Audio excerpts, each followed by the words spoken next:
100 tahun kemudian setelah Portugis, maka muncul golongan penjajah baru, imperialis baru, yaitu Protestan. Belanda inilah nanti, nah dari situ Belanda licik, lalu mengembangkan buat benteng dan berlanjut untuk memerangi Indonesia. Dari mana biaya untuk memerangi Indonesia itu? Yaitu orang Jawa dan orang Sunda, atau orang petani Sunda, orang Jawa, petani Jawa, dijadikan satu penghasil natura, hasil alami yang bersifat bisa dijual di Eropa, yaitu dinamakan tanam paksa, itu pajak natura. Nah, tanam paksa inilah nanti digunakan untuk membiayai perang-perang memerangi Makassar, memerangi Aceh, segala macam ini. Itu Belanda menggunakan itu. Bahkan Belanda bisa mengembangkan untuk membayar hutangnya Belanda kepada Perancis, kepada Inggris yang dalam perang Perancis itu. Itu begitu. Nah, Belanda di sini semakin kuat, dan kemudian karena pernah dijajah oleh Perancis, 100 tahun kemudian, itu 1815 sampai 1919. Di Bandung ini diadakan dia akan mengadakan HUT-nya itu ulang tahun kemenangan atau kebebasan Belanda dari penjajahan Perancis. Tetapi di tanah Indonesia, di Jawa Barat yang masih dijajah oleh Belanda gitu. Maka pada waktu itu sudah ada gerakan nasional dipimpin oleh Cokro Aminoto, dan kalau pendidikannya dipimpin oleh Ahmad Dahlan gitu. Nah, ketika ada gerakan memperingati kebebasan penjajahan, maka Belanda ditantang dengan Kongres Nasional Sentral Sarekat Islam. Nah, di kongres itulah Cokro Aminoto, Agus Salim, lalu Abdul Muiz, tokoh-tokoh ini semuanya merumuskan perjuangan nasional. Nah, perjuangan nasional itu untuk apa? Untuk Indonesia merdeka. Dan karena pajak-pajak yang digunakan diambil oleh Belanda itu tanpa ada parlemen, lalu Indonesia minta parlemen, Indonesia berparlemen. Cokro Aminoto itu pidato dengan menggunakan pidatonya George Washington. Kita bisa melihat ketika Belanda mendengar Sarekat Islam mempelopori rakyat untuk menuntut merdeka, maka digerakkanlah Budi Utomo. Budi Utomo itu gerakan Jawa, priayi Jawa yang tidak mau merdeka, ingin tetap di bawah Belanda gitu. Nah, dia melawan Sarekat Islam dengan menghina Rasulullah. Itu tahun 1918. Lalu Belanda itu melindungi Budi Utomo ini, bukan Islam yang mengadakan itu, lalu umat Islam mengadakan tentara Kanjeng Rasul, kan hebat itu. Nah, Belanda ketakutan, bagaimana bisa memecah Islam ini? Maka dimasukkanlah orang yang namanya Sneevliet. Nah, Sneevliet inilah mulai mendekati orang-orang SI yang dipilihnya Semarang. Kenapa Semarang? Tengahnya Pulau Jawa itu Semarang. Nah, tengahnya Sumatera itu ada Minang atau Sumatera Barat.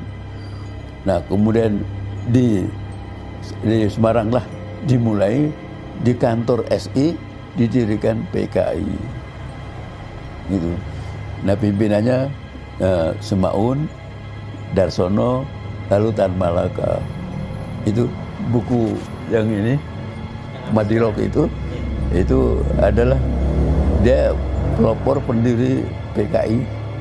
Nah, PKI itu belum ada partai, belum ada istilah partai, tapi hanya Perserikatan Komunis di bukan Indonesia, India. Karena belum ada istilah Indonesia. PKI itu tanggal 23 Mei itu tahunnya 1920 gitu. Nah, pelopornya yang membuat Snefrit itu dari sosialis, tetapi nanti setelah PKI berdiri dia menganjurkan semua keluar dari PKI itu. Jadi orang PKI itu mendirikan PKI, tapi semua pada keluar. Ya, Tan Malaka juga keluar. Dia membuat namanya Partai Murba, gitu. Ya, Adam Malik sama Murba, itu Khairul Saleh Murba. Itu PKI semua tadinya. Jadi ketika sudah tahu tentang hal ketidakberesan dalam situasi di Rusia, pada keluar. Sebenarnya begitu. Nah, Semaun juga nanti dari Rusia kembali ke Indonesia dan wafat sampai dimasukkan di dalam Kalibata, itu ada makam Kalibata itu kan. Jadi kita bisa melihat PKI itu hanya satu gerakan, dan kemudian gerakan itu seperti sebentar, tetapi bisa tetap dipatahkan oleh masyarakat Islam. Nah, kemudian kita bisa melihat setelah ada Renville, Linggarjati gagal, itu kemudian ada digagakan oleh aksi militer Belanda. Kemudian yang kedua perundingan, yaitu dipimpin oleh Amir Syarifuddin, itu kan komunis juga. Tapi Indonesia itu diakui hanya 6 karesidenan. Jadi Jogja, Solo, Madiun, Kediri, lalu Bojonegoro, Magelang. Hanya itu Republik Indonesia. Lalu akibatnya apa?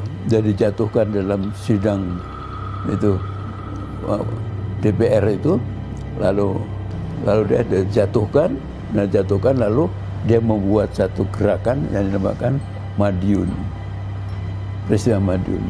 Lalu karena dia dibantu oleh Rusia, itu lalu buat Uni Soviet Madiun. Bayangkan tuh, yang membantu itu luar negeri.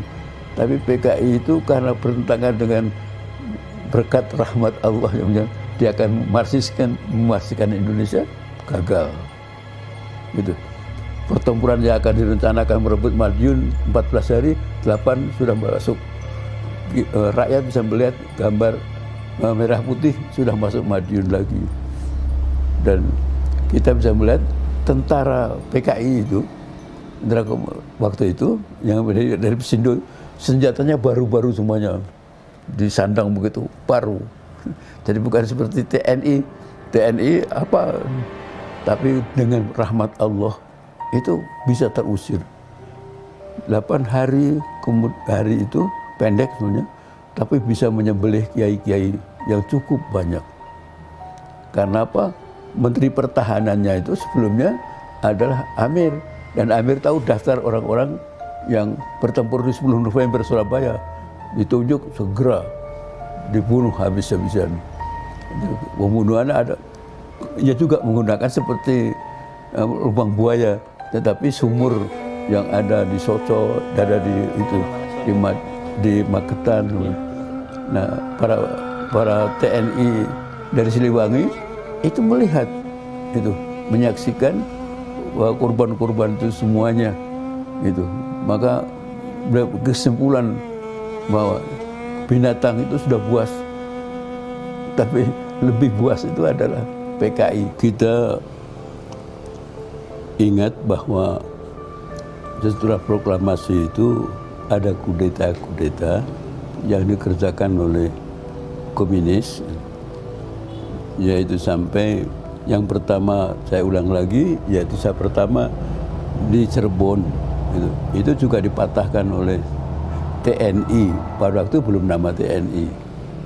Lalu yang kedua itu di Jogja akan menculik presiden, tapi bisa selamatkan oleh Pak Harto, pada waktu masih kolonel. Dan kemudian terjadi ke Madiun Affair, atau mereka mengatakan Madiun Affair orang PKI. Tapi itu adalah kudeta Madiun. Nah di situ mendirikan Uni Soviet Madiun, gitu. Nah itu bisa digagalkan serangannya itu oleh Siliwangi yang diprogramkan 14 hari, 8 hari sudah beres, banyak kan. Lalu yang ketiga, yang ini adalah kudeta yang dinamakan G30S, tapi toh juga tidak mau menamakan itu PKI punya kerjaan atau apa. Nah, ini memang PKI itu begitu. Lalu kalau kalah nggak nyebut adalah karena PKI, bukan. Jadi selama pertempuran itu selalu kalah. Nah, kenapa kalah? Indonesia itu didasarkan berkas rahmat Allah, kemerdekaan. Jadi kalau akan diganti dengan yang lain, itu mesti keliru. Itu menurut pendapat saya. Kalau nanti akan punya pendapat yang lain, ya silahkan aja. Tetapi menurut pendapat saya, karena berkat rahmat Allah yang Maha Kuasa, maka usaha-usaha yang menentang Allah pasti gagal. Saya ingatkan, Gus Dur itu sudah memberitahu. Gus Dur itu bagaimana pikirannya, Gus Dur itu bagaimana pembicaraannya, ya hanya melucu saja, gitu. Pak Mansur, tidak ada kudeta komunis yang berhasil, semuanya gagal. Lalu saya tanya itu, Gus Dur, kenapa gagal? Kualat. Itu Gus Dur begitu. Kenapa kualat? Ulama dibunuh. Gitu. Gak akan mungkin PKI menang. Gitu. Kalau lawannya ulama, pasti ulama yang menang. Itu. Nah, mari kita semuanya mengharapkan gitu, yang ikut mendengarkan suara saya ini, mudah-mudahan tidak ada lagi orang-orang yang akan berupaya menyingkirkan ulama.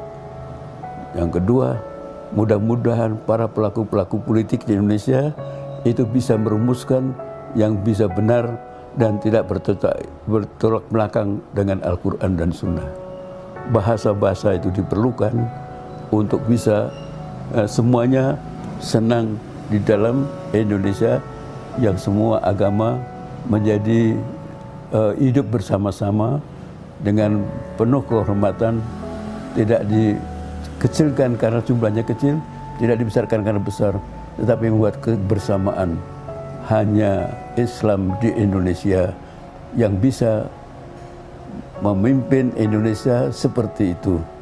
Jangan sampai tahun-tahun yang akan datang orang-orang yang akan pimpin ini orang yang tidak tahu sejarah, dan sejarah sebenarnya adalah Islam.